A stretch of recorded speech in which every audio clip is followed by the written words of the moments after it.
প্রায় 2 সপ্তাহ ধরে অস্থির দেশের পোশাক খাত।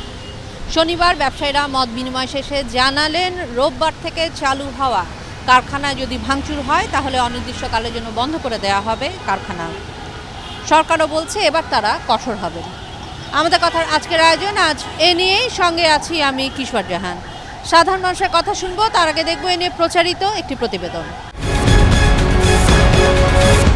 অবস্থা এমন, আমার প্রায় 2 সপ্তাহ ধরেই অস্থির দেশের পোশাক খাত। ভাঙচুর, অগ্নিসংযোগ আর সম্ভাব্য নাশকতার আশঙ্কায় বন্ধ অনেক কারখানা। উপদেষ্টা মহোদয়ের কাছে রিকোয়েস্ট করব, এই একটা অ্যাসুরেন্স গ্যারান্টি দরকার। মতবিনিময় সভায় উদ্যোক্তারা তুলে ধরলেন কেন এই পরিস্থিতি আর এর পেছনে কলকাঠি নাড়ছেন কারা। কোথাও যেন একটা অলৌকিক শক্তি আমরা দেখতে পাচ্ছি না, উপলব্ধি করছি। খেয়াল করবেন, আমরা দেখতে পাচ্ছি না, উপলব্ধি করছি। সেই শক্তিটা যতদিন ধরে এই শিল্পের পেছনে লেগে থাকবে, ততদিন ধরে কিন্তু এই শিল্পে স্বাভাবিক অবস্থা আসতে পারে না। বিজিএমই এর কোনো সদস্য যদি শ্রম আইন ভঙ্গ করে, সেই দায়িত্ব বিজেপি নেবে। কিন্তু শ্রমিক ফেডারেশন, আপনাদের দায়িত্ব যে আপনাদের যারা তালিকাভুক্ত সদস্য অথবা না, তারা যদি আইন ভঙ্গ করে, সেই দায়িত্বটাও আপনাদেরকে নিতে হবে। তবে সরকারের আইন শৃঙ্খলা বাহিনী থেকে শুরু করে সর্বোচ্চ মহল থেকে উদ্যোক্তাদের দেয়া হলো নিরাপত্তার আশ্বাস, শ্রমিকদেরও দেয়া হলো দাবি পূরণের প্রতিশ্রুতি, সেই সাথে জড়িতদের বিরুদ্ধে দেয়া হলো কঠোর বার্তা। আইন শৃঙ্খলা পরিস্থিতির অবনতি হয় কিংবা আইন ভঙ্গ করার মতো কোনো কাজ যাতে আমরা না করি, এ ধরনের কোনো কার্যক্রমকে এই সরকার ভালো চোখে দেখবে না এবং সেটার ক্ষেত্রে অবশ্যই কঠোর অবস্থান নেবে। তারপরও খুব একটা আশাবাদী হতে পারছেন না মালিকরা, জানালেন তাদের পরবর্তী করণীয়। যদি কোনো কারণে কোনো ফ্যাক্টরি বন্ধ রাখে, আমাদের সেই ফ্যাক্টরিগুলিকে আমরা 13 রেখে বন্ধ দিয়ে ছাড়া আমাদের কোনো রাস্তা আমরা থাকবে না। যদি কোনো ফ্যাক্টরিতে ফার্দার কোনো গন্ডগোল হয় বা কাজ বন্ধ রাখে, 13 রেখে সেই ফ্যাক্টরি নো ওয়ার্ক নো পেতে বন্ধ হয়ে যাবে। মালিকদের বিশ্বাস, শ্রমিক নয় একটি স্বার্থান্বেষী পক্ষ অস্থিরতা তৈরি করে ফায়দা হাসিল করতে চায়। আমাদের অনুরোধ, আপনারা কাজে যোগদান করুন। গোলাম কাদির রবু, এটিএন নিউজ, ঢাকা। দর্শক, এতক্ষণ রিপোর্টটি দেখলাম, এবারে শুনবো সাধারণ মানুষের ভাবনা।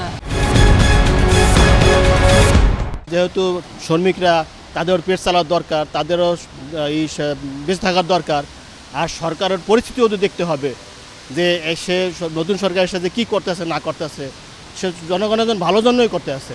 সুতরাং আমাদের একটু ধৈর্য ধরা উচিত, যে আগামীতে আরও কিছুদিন অপেক্ষা করা উচিত যে কী করা যায়। ঠিক আছে, তখন তাদের সরকারকে সময় দেওয়া উচিত। আমাদের ভাঙচুর কখনোই কোনো সমাধান হচ্ছে না। একে তো দেশের সম্পদ ক্ষতি হচ্ছে, তারপর আবার গার্মেন্টসের ক্ষতি হচ্ছে। ওনার গার্মেন্টস প্রথমে ঠিক করতে হবে, আবার স্যালারিও দিতে হবে, তো ওনার একসাথে অনেক বেশি টাকা নষ্ট হচ্ছে। আবার সবসময় হচ্ছে কি থার্ড পার্টি আইডেন্টিফাই করা যায় না, তো এর কারণে তারা হজবরলে ওই পড়ে গেছে। আর থার্ড পার্টি আইডেন্টিফাই করা হলে আশা করি এরকম হবে না। আর গার্মেন্টসের মালিকদের উচিত যে স্যালারিটা একটু টাইমলি, হয়তো বা ফুল স্যালারি দিতে না পারলেও 80% 70% দেওয়া দরকার, যাতে তাদের মাসের কি বলে ব্যয়টা চলতে পারে, তাহলে তো আর এরকম হয় না। এই যে মনে করেন যারা ভাঙতেছে, তো এটার সাথে যারা মনে করেন সমর্থন করতেছে, কোনোটাই কাম্য না। কারণ আমাদের যদি মনে করেন গার্মেন্টস শিল্প বন্ধ হয়ে যায়, তাহলে কিন্তু আমাদের একটা বৈদেশিক যে মুদ্রা, এটা কিন্তু মনে করেন একটা বড় ধরনের একটা আঘাত আনবে। তো আমি সবার কাছে এই অনুরোধটাই করি যে আমাদের মনে করেন যেগুলা ওই শিল্প কারখানা আছে বা গার্মেন্টস আছে, যারা শ্রমিক আছে বা কর্মকর্তা কর্মচারী আছে, সবাই যাতে মনে করেন এটার বিরুদ্ধে দাঁড়ায়। এবং এটা হলো আমাদের সবার রুটি রোজগারের একটা জায়গা। তো আমরা আশা করব যাতে এরকম যাতে কেউ না করে বা এটার সাথে যাতে সমর্থন না করে আসি। আবার কোনো বিশৃঙ্খলা সৃষ্টি হলে এবং অগ্নিসংযোগ বা কোনো ধরনের অশান্ত পরিবেশ সৃষ্টি হলে কারখানা বন্ধের হুঁশিয়ারি দিয়েছেন কারখানা কর্তৃপক্ষ। এ বিষয়ে আমরা জানবো সাধারণ মানুষের কথা। দর্শক, আমি মাজহারুল ইসলাম মাসুম আপনাদেরকে নিয়ে যাচ্ছি সাধারণ মানুষের কাছে। সরকার যদি সঠিকভাবে তদারকি করে, যে সঠিক সময় তাদের স্যালারিটা দেওয়া, সঠিক সময় তাদের যে দাবিগুলো সেইগুলো যদি ঠিকমতো ফুলফিল করে, তাহলে কখনোই কোনো কারখানায় কিন্তু আন্দোলন হয় না। আন্দোলন হচ্ছে কিন্তু প্রকৃতপক্ষে অন্য মানুষরা বা অন্য কোনো গ্রুপ তারা এখানে অর্থাৎ তারা এখানে প্রবেশ করে তাদের কী করতেছে, কিন্তু প্রকৃতপক্ষের শ্রমিক যারা বা প্রকৃতপক্ষের যারা এই ফেডারেশন করছে বা শ্রমিক রাজনীতি করছে, শ্রমিক সংগঠনের সাথে যুক্ত, তারা এই আন্দোলনের সাথে যুক্ত, এবং তারা আমরা বিশেষ করে কখনোই আমরা কারখানা বন্ধে বিশ্বাসী না। এটা সমাজের সমস্ত বিবেকবান এবং সচেতন মানুষকে এই ব্যাপারে সতর্ক এবং থাকা উচিত, এইদিকে নজর রাখা উচিত। বিশেষ করে সরকারের আইন শৃঙ্খলা ব্যবস্থা যেন এখানে সুন্দরভাবে কাজ করে, কোনোভাবে যাতে আর পুনরায় কোনো নাশকতা না হয়। আমরা বর্তমানে সরকারকে বলতে চাই যে যারা এই ধরনের উস্কানিমূলক কার্যক্রমগুলো করতেছে, বহিরাগত হোক, জুট ব্যবসায়ী যারাই হোক, তাদেরকে অবশ্যই আইনের আওতায় আনতে হবে এবং সুষ্ঠু তদন্ত করে আমাদের এই শ্রমিক ভাই বোনেরা যাতে কোনো ধরনের ভিক্টিম না হয়, তারা যেন কোনো ষড়যন্ত্রের শিকার না হয়, সেটা দিকে খেয়াল রেখে এটাকে কঠোরভাবে এই সরকারকে হস্তক্ষেপ করতে হবে।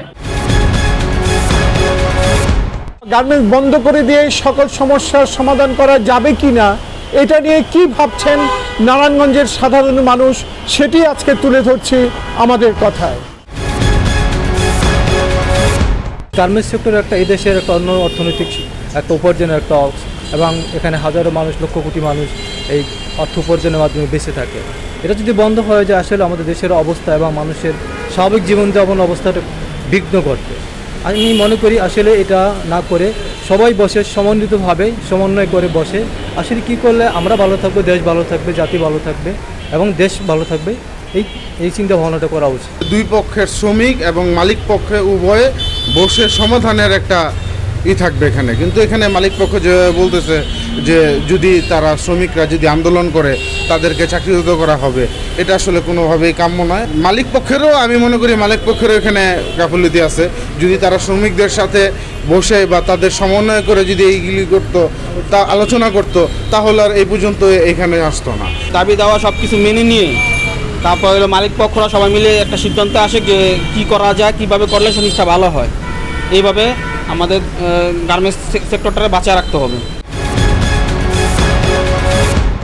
দর্শক, আমাদের কথার আজকের আয়োজন আজ এ পর্যন্তই। আগামীতে আবারও দেখা হবে আমাদের কথায় অন্য কোনো বিষয়ে, শুনবো সাধারণ মানুষের ভাবনা।